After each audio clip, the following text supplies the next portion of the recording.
Concrete compressive strength कशी काढायची आज आपण चेक करू. ग्रेड ऑफ कॉन्क्रीट आपला M30 आहे. जर ग्रेड M30 असेल तर कमीत कमी 7 दिवसानंतर 65 to 70% स्ट्रेंथ आली पाहिजे. जर M30 असेल तर M30चं 65% 19.5 न्यूटन पर एम स्क्वेअर एवढी स्ट्रेंथ आली पाहिजे. ठीक आहे. मग समजा आपल्या स्टेम मशीनवरती मला लोड आलेला आहे 550 किलो न्यूटन. ठीक आहे. तर आपण चेक करूया.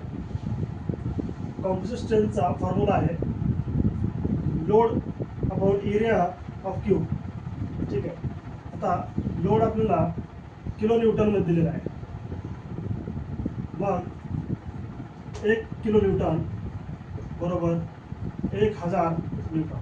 ठीक आहे. मग याचं किलो न्यूटनचं आपल्याला न्यूटनमध्ये कन्वर्ट करावं लागेल. मग काय करायचं आहे 550 into 1000 divide by area of cube. Area of cube किती आहे length into width. Area of cube 150 into 150.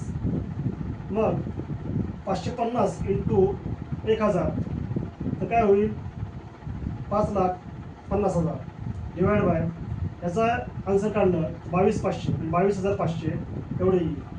मग कॅल्सीवर जर आपण याचा आन्सर चेक केलं तर येतं 24.44 न्यूटन पर एम स्क्वेअर. ठीक आहे. म्हणजेच काय तर 7 दिवसाला M30ची स्ट्रेंथ जी आहे ते आपल्याला भेटलेली आहे 24.44 न्यूटन पर एम स्क्वेअर. ठीक आहे.